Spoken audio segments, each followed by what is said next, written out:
Small hatchbacks are considered cute. Karamihan nga sa kanila ay merong sporty variant para magkaroon ng grown-up appeal yung overall exterior. Pero things change when Honda launched the second generation Brio back in 2019. Kasi hindi siya trying hard to be sporty, tapos meron pa siyang makisig na 1.2-liter gasoline engine. And now, with the new Brio, Honda gave us key improvements. Kaya titignan natin on how those improvements will improve the overall Brio experience. Sapat na ba yun o may kulang pa? Okay, bago natin simulan to, I'm Martin Naglaran, yung Cambio Boy next door. Siyempre, don't forget to like and subscribe to Philcotes YouTube channel. Click that bell icon para lagi kang updated sa mga bagong videos namin. Bilis ng dila ako, no? Haha! Tara!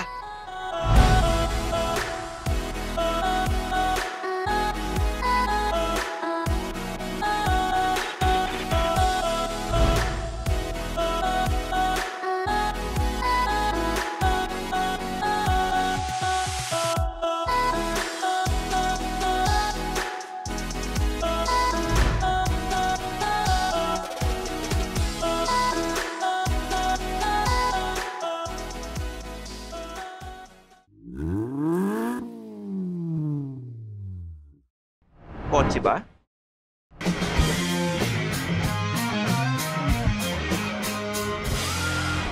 Feel kotse na. Pagdating dito sa harap, dito nyo makikita yung most changes sa new Brio kasi nga, it's a facelifted version. Speaking of which, meron na tong new dark chrome grille accent na makikita nyo dito. As compared to before, glossy black kasi yun. And then it has a bigger mesh grille pattern dito na parehas na nakita nyo dun sa HR-V RS.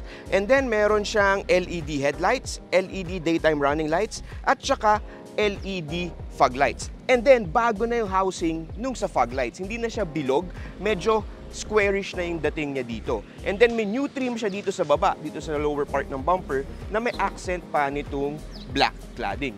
So, no overall, kaya nasabi ko kanina, nandito yung most changes na makikita nyo sa Brio. Kasi nga, it's a facelifted model. And para sa akin, mas trip ko yung bagong muka ng Brio.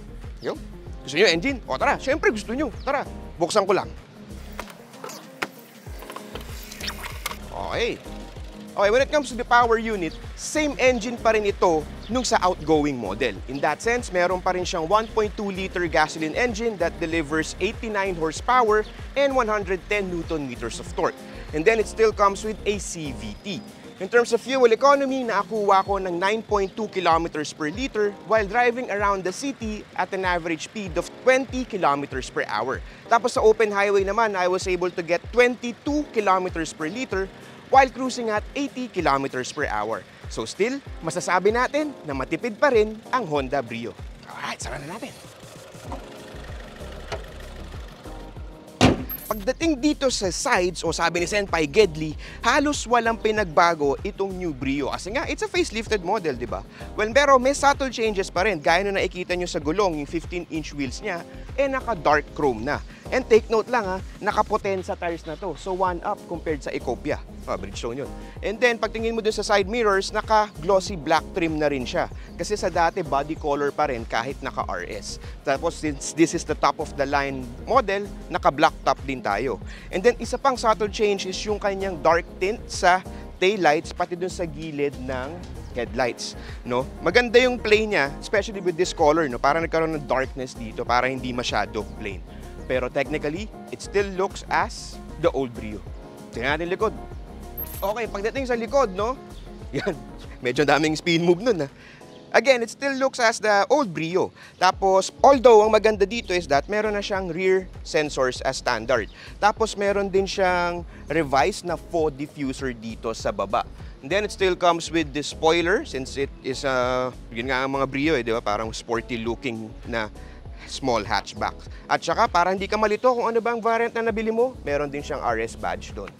So, yun. Pero, wala pa rin tong rear camera. Tapos kung mapapansin nyo, no, medyo nag-lie-low yung Honda pagdating sa chrome accent dun sa exterior. Well, except dito sa mga badge, di ba? One example doon is yung sa grill na nakita nyo sa harap, pati yung sa dark chrome na wheels. So, tingnan natin ang cargo. Yan. Oh. Kung familiar ka sa old Brio, hindi ka malilito pag tinignan mo tong cargo area ng new Brio kasi it still looks the same, which is expected na since this is a facelifted model. Tapos yung pagdating sa space, marami kang pwedeng malagay dito. Easy ang 4 to 5 overnight bags, walang problema. And then, meron pa rin siyang folding na bench seats. Yun. Pero hindi pa rin siya naka 60-40 na split na tupi. So, yan lang magagawa mo. Kung gusto mo ng extra cargo space, bababa mo yung upuan na yon, pero wala ka nang mauupo sa likod. So, pili ka na lang. Space, tao. Space, tao. Minsan, mas importante space eh. Tala mga kabigan, yan, umabot. Yun. So, sara natin to. Pasok tayo sa likod. Okay, pagdating sa interior, dito sa rear interior, no, same as before. Wala masyado nadagdag dito. Same space, good leg room. Ito yung driving position ko. Then for my height, okay din yung headroom kasi 5'5 lang naman ako eh. Then wala pa rin tayong center armrest, which is expected na sa ganitong mga sasakyan at this price point. Ang subtle changes na makikita nyo dito is that nasa door handles pati sa armrest. Kasi dati, kung mapapansin nyo, sa old Brio, naka-black dito sa door handles, tapos itong armrest naka-orange. Ngayon, parehas na silang naka-gunmetal na accent. Yung door handles, pati dito sa armrest. Which for me, mas maganda sa mata eh, kasi parang terno-terno, hindi masyado maraming kulay. So, yun, basically, gaya na sabi ko kanina, it's the same old na rear seats for the new Brio RS. O yan, Darks nyo, sa harap. Harap naman tayo. Okay, dito tayo sa front interior ng Brio RS, no? Yung layout niya, same old pa rin nung nakita natin doon sa outgoing model or doon sa old model. Pero iba na yung ginamit na accent ng orange ni Honda dito. Parang more on leaning to the red na siya. Dati parang red-orange yung dating. And then, dito nawala na rin yung accent na ganito, yung gantong color. Naging glossy black na siya dito. Hanggang dun sa pagilid sa air vents doon. Well, for me, no, gets ko naman kung ba't ginagawa ni Honda na ganito para touch ng sporty. Pero para sa akin, mas maganda kung gantong color na lang din yung nilagay dito. So parang gloss black na rin. Parang mas uniform sa mata. And then, gaya na nasabi ko sa likod, meron ding mga gunmetal trims dito sa harap. Makikita natin yon sa steering wheel. Again, dun sa door handles, pati sa armrest. At saka dito sa ating gear lever or gear shifter. Which for me, mas gusto ko siya kaysa dun sa flat silver na medyo light. No? Para kasing at home dun sa mismong dark interior color ng Honda Brio RS. And then ito ang isa sa pinaka-significant changes dito sa new Brio ay yung kanyang head unit, which is a 7-inch infotainment touchscreen na meron na ngayong Apple CarPlay at Android Auto. Pero baka magtaka ka kung saan mo isasaksak yung kable mo. So, kung naaalala nyo yung sasakyan na, uy, iba pala to, na HRV, yung lumang HRV, no? Andito siya, yung dongle na ganito. Dito mo siya isasaksak. So, one option is that pwede mong ilaylay na ganyan, kabit mo sa phone mo, or pwede mo namang ilagay lahat na dito. Tago mo dyan, tapos nasasara naman siya eh. So, para walang kalat. Pero yun nga, no, kahit nakatago siya dito, okay na rin eh. Kasi para ikaw, focus ka habang nagda-drive ka. Hindi ka matitempt na tignan yung phone mo or kung may nag-message ba sa'yo. Sasabihin ko sana may nag-swipe right or left sa'yo. So, yun. Pero, pagdating mo dito sa baba, meron pa rin namang outlet na 12 volts para sa extra accessory mo. So, kung ikaw, kung gusto nandito yung phone mo, pwede mo pa rin dyan ipatawid yung kable mo. However, hindi ka nga lang makaka-CarPlay. So, ganun lang tayo. Life is a choice. Pili-pili lang tayo kung ano gusto mo. And then, basically, that's it, no? Yun yung new interior ng new Brio RS. Tapos, take note lang, no? Sasabihin kasi ng iba, bakit wala pang push start button? Bakit same pa rin yung ating instrument cluster? Well, one is that you have to understand na this is a facelifted model. Tapos, kapag ka pinasok din ni Honda Philippines na may push start button to, baka yung presyo niya hindi na maging competitively priced. So, kung ikaw yung ngangaw na gusto ng push start, pagka inoferan ka naman ng may push start, baka hindi mo na kaya bayaran. Di ba? Ganun lang naman yun eh. Praktikalan lang ang labanan dito sa Pilipinas kasi the competition is tight. So, yun, sana wala na masyadong, or baka mabash nyo, pero wala namang pakialam, okay lang. So, yeah, yun yung ating interior ni Honda Brio RS. Again, it's still the same as the old model. Kasi nga, facelifted version ito at hindi all-new model. So, tara, drive tayo. The Honda Brio RS comes with front airbags, ABS, EBD, and rear parking sensors.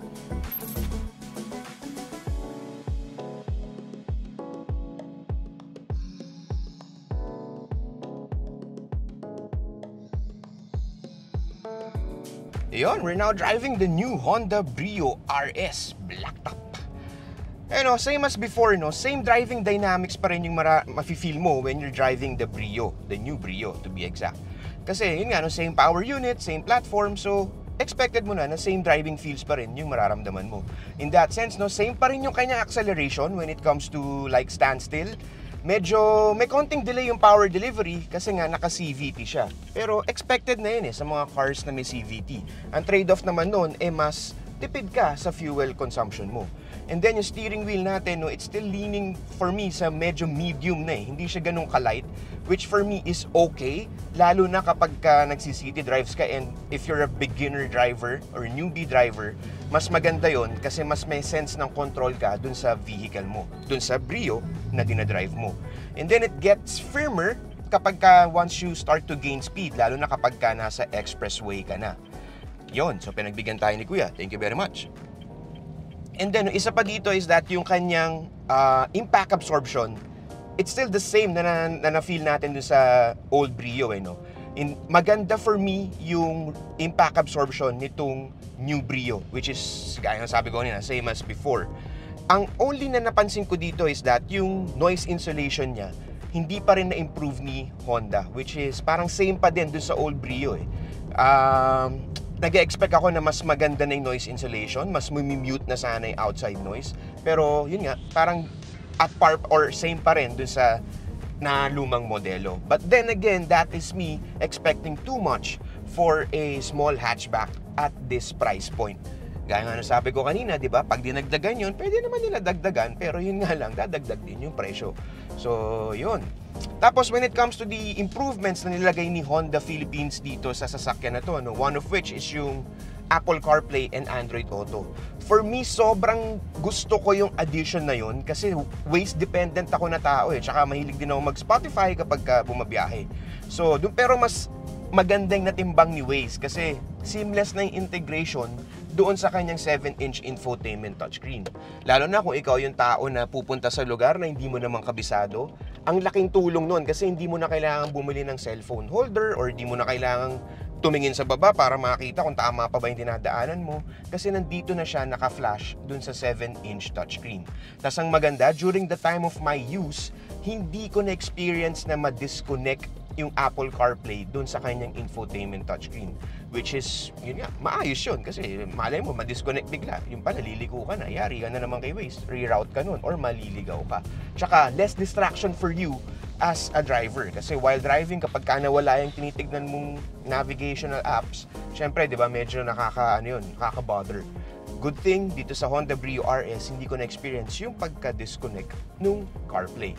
And then, no, when it comes to night driving, yung pa yung isang na-appreciate ko dito sa new Honda Brio, Honda Brio RS to be exact. Kasi naka-LED headlights na siya.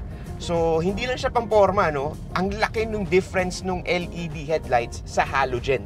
Yung sa old version kasi, kahit na naka-Brio RS ka na, halogen headlamps pa rin. Pero for this version, naka-LED na. At ang laki ng mabibigay ng tulong sa'yo kapag ka nagda-drive ka sa mga karsada na hindi masyado sikat ang lamppost. And gaya nung experience ko, no, may pinadaanan sa amin si Waze na medyo madilim talaga. Gubat feels yung dating niya. Pero with the LED lighting system, kayang-kaya, mas malayo yung reach ng ilaw mo aside from being bright. So, ang mabibigay nun sa'yo as a driver is that better forward visibility tsaka safer driving experience. And basically, yun lang yung masasabi ko dito sa new Brio. Gaya ng sabi ko kanina, no, same power unit, naka-CVT pa rin. Kapag ka nasa expressway ka, nagko-cruise siya ng smoothly, no? Pero if you want to overtake slower vehicles, medyo kailangan mo ng buwelo kasi medyo na-delay yung power delivery kasi nga naka-CVT siya. Lalo na kung puno kayo dito sa loob, kung apat yung nakasakay dito sa loob. Good thing, merong sport mode itong Honda Brio RS. Para yung engine revs mo mas mataas or mas mabilis mag-respond yung throttle mo. Ayun. So basically, yun lang naman ang masasabi ko dito sa new Honda Brio RS. With a price of 863,000 pesos, the Honda Brio RS Blacktop ay hindi para sa mga nagtitipid. Natawid ko yun. It's a small car that demands big space for your wallet. Pero ang mabibigay naman nun sa'yo is, for me, better driving at saka better interior finish kahit na luma na. Kasi meron siyang 1.2 liter gasoline engine, tapos it's relatively fuel efficient. And then, sabi ko nga kanina, yung tires, di ba, nakapotensa na yan. So, better grip pagka madulas ang karsada. Tapos, yung addition ng Apple CarPlay and Android Auto is again a very good feature. Lalo na sa mga gagaya ko na ways dependent tsaka mahilig mag-Spotify. Ngayon, may improvements pa ba na pwedeng madagdag? Well, kung ako tatanungin nyo, oo, meron. Pero then again, dadagdag din yung kanyang presyo. So, gaya nga ng sabi namin kanina, it's just a facelifted model. So, hindi siya yung all new. In that sense, yun yung explanation kaya why some people are saying na bakit halos parehas lang siya. And yun. Pero alam mo, itong tingin ko kung meron lang tong split folding na rear seats, malamang bibili na si Vincent nito Para sa kanya, yun lang yung kulang, di ba pare? Oo, di ba? Oo, tumog. So, yun. So, that's the review of the 2024 Honda Brio RS Blacktop. Ito si Martin Aglar, ang inyong cambio boy next door. And tara, alis na uli ako. Vincent, gusto mo split natin? Uy, split natin. Bye-bye. Thanks for watching. For the latest news, reviews, and anything you want to know about cars and car ownership, visit philcoche.com. Follow us on YouTube, Facebook, Instagram, and Spotify para hindi ka huli sa usapan. Tandaan, kotse ba? Philcoche na!